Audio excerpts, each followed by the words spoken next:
Punjab Kings versus KKR. ఈ మ్యాచ్లో ఎవరన్నా ఫస్ట్ ఇన్నింగ్స్ చూసి పంజాబ్ కింగ్స్ వాళ్ళు చేసిన ట్రిపుల్ ఆర్ రేంజ్లో 111 స్కోర్ చూసి ఈ స్కోర్ని ఆ నెక్స్ట్ టీము కొట్టదా అంటే కొడుతుంది అని అనుకునేటోళ్ళు.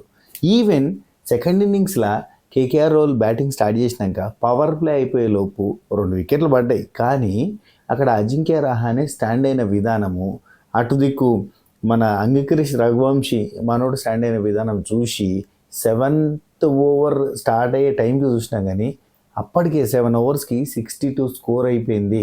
దగ్గర 70 రన్స్కి ఉరుకుతున్నారు. ఆ మూమెంటం చూసిన వాళ్ళు ఎవరన్నా ఉంటే ఎట్లయినా పంజాబ్ కింగ్స్ ఓడిపోతుంది, కేకేఆర్ గెలుస్తుంది లైట్లే అని చెప్పి టీవీ బంద్ చేసి ఎవరి పనాలు చూసుకుంటారు. అట్లా మ్యాచ్ చూడడం ఆఫ్ చేసిన వాళ్ళకి మాత్రం ఒక సస్పెన్స్ థ్రిల్లర్ మూవీ మిస్ అయినట్టే. సస్పెన్స్ థ్రిల్లర్ కాదు, ఒక different kind of movie miss అయినట్టబ్బా. ఇది ఎందుకు తెలుసా?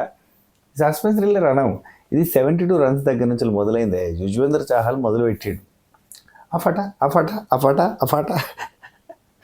72 రన్స్ నుంచి 79 రన్స్ వరకు 1 2 3 4 5 వికెట్లు ఫట అని పడిపోయినాయి. ఈ పడిపోవడం చూస్తుంటే ఎవరికైనా అరే ఏమైందిరా, ఎవడో మందు పెట్టినట్టు, ఎవడో చేతబడి చేసినట్టు అట్లా అవుట్ అవుతున్నారు ఏంద్రా, వత్తన్న పోతాన ఓ రామజలి కానీ చిన్నప్పుడు ఒక పాట ఉంటుంది, ఆ శాస్త్రంగా అవుట్ అవుతున్నారు ఏంద్రా మీరు, ఎందుకు పోతురు కొట్టకపోయారు, నిలబడుర్రా నాయన నిలబడరు. ఆఖరికి పాపం అదేంటి రసెల్స్ వచ్చినాక రసెల్స్ పాపం పోరాటం చేస్తాడు, కష్టపడతాడు. నాకు తెలిసి ఏ మ్యాచ్లో కూడా ఈ కైండ్ ఆఫ్ డెడికేటివ్ పర్ఫార్మెన్స్ చూపించలే. ఒక్కనే ఉన్నా నిలబడాలి, కొట్టాలన్న తపన పాపం ఉంది. అవతల దిక్కు వచ్చినప్పుడు నిలబడాలి కదా. పాపం వైభవ్ వరకు కొద్దిగా కష్టపడడానికి ప్రయత్నం చేసింది కానీ హర్షదీప్ సింగ్ అయినా ఒక నిమిషం హర్షదీప్ సింగ్ లేపేసాడు. కానీ అసలు అబ్బా నిజం చెప్తానా, అదొక రకమైన డిఫరెంట్ మ్యాచ్ అబ్బా ఇది. ఇగో కేకేఆర్ వర్సెస్ పంజాబ్ కింగ్స్కి పోయిన సంవత్సరము హైయెస్ట్ ఐపీఎల్ చేజింగ్ స్కోరు 261 చేస్తే, కేకేఆర్ వాళ్ళు 261 చేస్తే పంజాబ్ కింగ్స్ వాళ్ళు 261ని క్రాస్ చేసిండ్రు. అసోంటి highest chase in IPL history కడిగేస్తే lowest score in IPL history, అంటే చేజ్ చేసిన లోయెస్ట్ స్కోరు, డిఫెండ్ చేసుకున్న lowest score in IPL history ఇదే. ఏమి రికార్డులు అబ్బా ఇవన్నీ, వింత రికార్డులు. మొన్న 246 కొట్టి ఎస్ఆర్హెచ్ వాళ్ళు దాన్ని డిఫెండ్ చేసుకున్నారు, చేజ్ చేసారు, ఎక్సలెంట్గా అనిపించింది. వీళ్ళేమో ఈ 111 కొట్టి అది మొన్ననే కదా, మొన్న 240 కొట్టుడు ఏంది.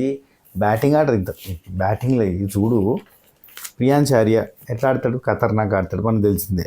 ప్రభు సిమ్రన్ సింగ్ ఎట్లా ఆడతాడు, ఖతర్నాక్ ఆడతాడు. శ్రేయస్ అయ్యరు ఇవాళ జాస్ ఇంగ్లీష్ని దించారు, స్టబ్స్ని పక్కన పెట్టారు. అయితే వదేరా ఎట్లా ఆడతాడు, మ్యాక్స్వెల్ ఎట్లా ఆడతాడు, శశాంక్ సింగ్ ఎట్లా ఆడతాడు. అసలు ఇప్పుడు చూడు వీళ్ళంతా కూడా మంచిగా ఆడే బ్యాట్స్మెన్స్ కదా. శశాంక్ సింగ్ కూడా గట్టి కొట్టేటోడే కదా, కనీసం మినిమం 20 రన్ 30 రన్ కొడతాడు కదా. సూర్యాంశు షెట్కే మనోడు కూడా బ్యాట్స్మెన్నే కదా. ఏమైంది రా అన్నట్టుగా ప్రియాంశ్ ఆర్య 22 కొడితే ప్రభు సిమ్రన్ సింగ్ 30 రన్లు కొట్టిండు, శ్రేయాన్స్ ఆర్య గుడ్డు పెట్టిండు, జాస్ ఇంగ్లీష్ 2 పెట్టిండు, వదేరా 10, మ్యాక్స్వెల్ 7, నార్జీ 0, నార్జీ అంటారు నేను, సూర్యాన్ షెట్కే 4, శశాంక్ సింగ్ 18. ఏందబ్బా అసలు పట అని 111కి ఆల్అవుట్ అయిపోయారు. 15.3 ఓవర్స్. ఇటు దిక్కులు ఖచ్చితంగా కొట్టేసుకోరు, ఈజీగా కొట్టేసుకోరు. కానీ మ్యాచ్ని టర్న్ చేసింది యుజ్వేంద్ర చాహల్ అని చెప్పాలి. యుజ్వేంద్ర చాహల్ని 18 కోట్లు పెట్టుకున్నారా. ఇప్పటి వరకు అన్ని మ్యాచ్లు కలిపి 2 వికెట్లు తీసిండు. అండ్ యుజ్వేంద్ర చాహల్ చాలా కాస్ట్లీ అంటే ఎక్స్పెన్సివ్ అవుతుండు, మస్తు రన్లు ఇస్తాడు. ఈసారి అసలు మ్యాచ్ ప్రివ్యూలు చేస్తలే నేను, కానీ ఇంకేమైనా చేద్దాం. అసలు ఎక్కడ కూడా యుజ్వేంద్ర చాహల్ ఇట్లా బౌలింగ్ ఎత్తాడు, వికెట్లు తీస్తాడు అంటే ఈ సీజన్లో మనకు అనిపించలేదు. కష్టంలే అనుకున్నాం కదా. ఇగో మనోడు రహానే వికెట్ తీసిండు. యాక్చువల్లీ రహానే చాలా పెద్ద బ్లండర్ ఏం జరిగిందంటే, మనోడు రివ్యూ అడిగితే తేడా కొట్టేయడదేమో అనిపించింది. రివ్యూ తీసుకోవచ్చు కానీ సింపుల్గా క్యాప్టెన్ ఎవరబ్బా, రఘువంశీ కెప్టెన్ రహానే పోయి రఘువంశిని తీసుకోమంటావా అంటే ఏమో అంటే వీళ్ళ నమ్మకం ఏంటంటే వికెట్లు ఉన్నాయి కదా, స్కోర్ గింత అంతే, ఆల్రెడీ 62 అయిపోయింది, ఇంకెంత కొట్టేది అనే సెన్స్ ఉంటుంది కదా. దాంతో తీసుకుంటాం లైట్లే అన్నట్టుగా రఘువంశీ చెప్పడం ఏంది, రహానే వినడం ఏంది, రహానే కూడా ఫోన్లే ఎంపైర్ నిర్ణయానికి మనం రెస్పెక్ట్ ఇద్దాం అన్నట్టుగా కూడింది. ఆ తర్వాత చాహల్ బౌలింగ్లోనే రఘువంశీ అవుట్ అయ్యిండు, మ్యాక్స్వెల్ వెంకటేష్ అయ్యర్ని లేపేసిండు. వెంకటేష్ అయ్యర్ అది ఎందుకు 7 రన్లే కొట్టిండబ్బా. క్వింటన్ డికాక్ 2 రన్లు కొట్టి అవుట్ అయ్యిండు, నరేన్ 5, సునీల్ నరేన్కి ఏమైందా వేయాలా. రహానే 17 కొట్టిండు, రఘువంశీ ఒక 37 కొట్టిండు. రఘువంశీ కొట్టకపోతే లేదు. వెంకటేష్ అయ్యర్ ఒక 7 రన్లు కొట్టిండు, రింకు 2 రన్లకు అవుట్ అయ్యిండు. రింకు మళ్ళీ చాహల్ని లేపేసిండు. రసెల్స్ చాలాసేపు ఆగిండే. రమన్దీప్ 0కే అవుటు, ఏం కొట్టలేదు. అసలు అన్ని రాంగ్ షాట్లు. మళ్ళీ అది అంటే తక్కువ స్కోర్ ఉందని ఓవర్ కాన్ఫిడెన్స్ పోయేసరికి వికెట్లు పడేసరికి కొంచెం వీళ్ళకి టెన్షన్ అయిపోయింది, ఆగమాగం అయిపోయారు కథ. అండ్ యుజ్వేంద్ర చాహల్కి నిజం చెప్పాలంటే ఇలా చాహల్ టైం నడిచిందంతే. కరెక్ట్గా చెప్పాలంటే చాహల్ ఇంటెన్షన్ ఎట్లుండే అంటే ఏదో గెలిపించేద్దాం, బౌలింగ్ వేద్దాం, వికెట్ తీద్దాం అనే సెన్స్ తోటి కాదు, బౌలింగ్ వేద్దామని వచ్చింది. అండ్ రిక్కీ పాయింటింగ్ గురించి ఎంత మెచ్చుకున్నా తక్కువే. ఇలా టీం ఇంత సక్సెస్ఫుల్గా నడుస్తుంది అంటే ఖచ్చితంగా అనుక్షణం అక్కడ నుంచి రిక్కీ పాయింటింగ్ గైడ్ చేస్తూనే ఉంటాడు, గిట్టి అంటూ ఉంటాడు. అడికెళ్ళి సైగలు ఖతర్నాక్ అనిపిస్తుంది అబ్బా. అడికెళ్ళి ఎప్పుడు శ్రేయస్ అయ్యర్ ఇంటూ ఉంటాడు, నడుతూనే ఉంటుంది వాళ్ళు మ్యాజిక్, ఖతర్నాక్ అబ్బా.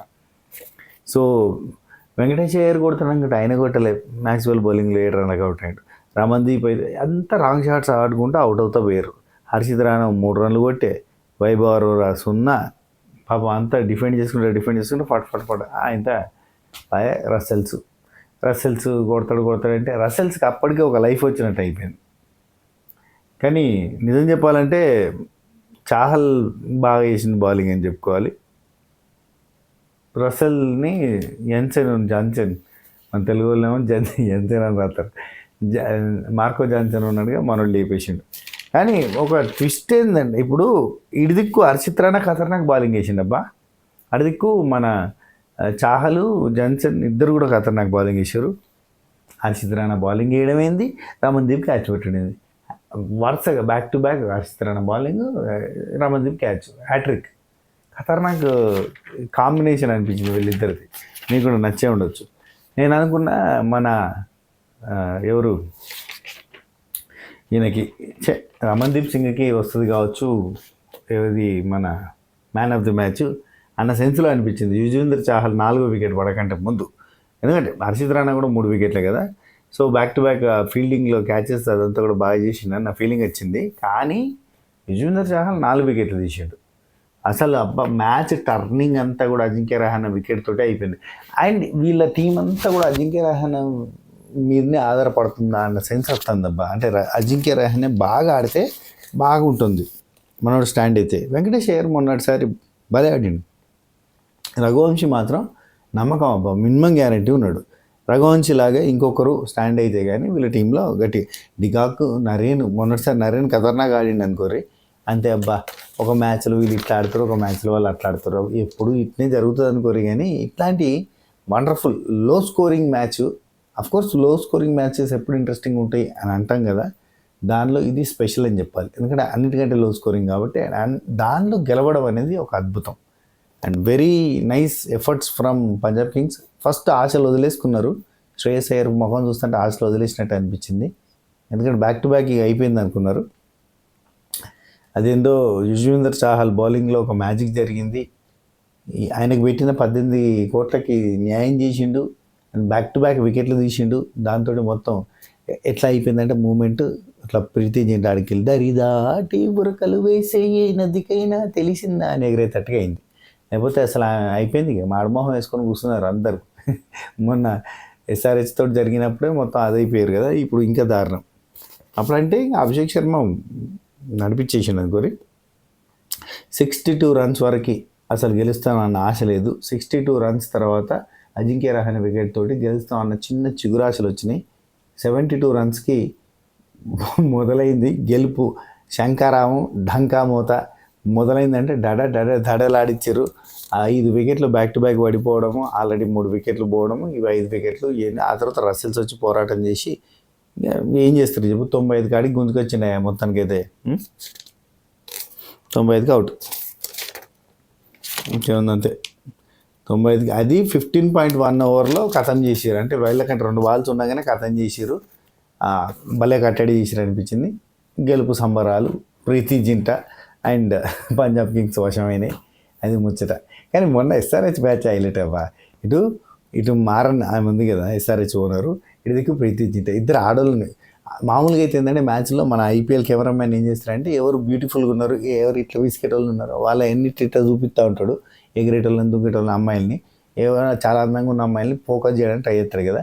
మొన్న అంటే మామూలుగా వీళ్ళిద్దరు ఉంటేనేమో వీళ్ళని ఫోకస్ చేస్తాడు అన్నట్టు. ఇప్పుడు ఎస్ఆర్హెచ్ వర్సెస్ పంజాబ్ కింగ్స్లో మొత్తం వీళ్ళిద్దరిని ఫోకస్ చేయడం కంటిన్యూస్గా, వీళ్ళు నవ్వడం వీళ్ళు ఏడవడం, వీళ్ళు బాధపడ్డం, వీళ్ళు నవ్వడం వీళ్ళు బాధపడ్డం, ఇట్లా వీళ్ళిద్దరు టెన్షన్ మొఖాలని ఒకరు టెన్షన్ అవుతుంటే ఒకరు నవ్వరు, ఇవే చూపించారయ్యా. చూపించారు ఆ టైప్లో. ఇవాళ ప్రీతి జింటా ఫుల్ ఖుష్. అంటే యుజ్వేందర్ చాహల్ తన కర్తవ్యాన్ని అన్ని కోట్లు పెట్టుకున్నందుకు తన పైసా వసూలు మ్యాచ్ని చూపించిండు. హైయెస్ట్ స్కోరింగ్స్ వీళ్ళిద్దరి మధ్య ఈ 2 మ్యాచ్ టీంల మధ్యలోనే జరిగినాయి. లోయెస్ట్ విన్నింగ్స్ కూడా ఈ 2 టీంల మధ్యలోనే జరిగినాయి. 2 సార్లు పంజాబే గెలిచింది. That was the beauty. అది దీనికంటే లోయెస్ట్ అంటే దీనికంటే కొంచెం 116 స్కోరు ఇదివరకు జరిగింది. ఆ తర్వాత 111 ఇదే ఫస్ట్ టైం. 111ని డిఫెండ్ చేసుకోవడం కూడా ఇదే ఫస్ట్ టైం. ఇది మ్యాటర్. అండ్ బౌలర్స్ బాగా వేసిరని చెప్పాలంతే. అయ్యో మిగతా బౌలర్స్ గురించి కూడా ఒక మాట చెప్పుకుందాం. మార్కో జాన్సన్ 3 వికెట్లు తీసిండు, Harshdeep 1 wicket, Maxwell 1 wicket, and ఎవరు బ్రాట్లెట్ ఆయన 1 వికెట్ తీసిండు. ఇది జరిగిన కథ. అఫ్కోర్స్ చూసిండొచ్చు మీరు, ఆయన కానీ చెప్తున్నారు. సరే, ఈ వీడియో మీకు నచ్చినట్టయితే జర లైక్ కొట్టుర్రి, కామెంట్ పెట్టుర్రి, సబ్స్క్రైబ్ చేయర్రి, గంట కొట్టుర్రి. ఓకేనా? ఉంటా. టేక్ కేర్, టాటా, బై బై, నమస్తే. This is your Siripuram Srinivas alias 065 షబ్బా ఖైర్, సైనింగ్ ఆఫ్.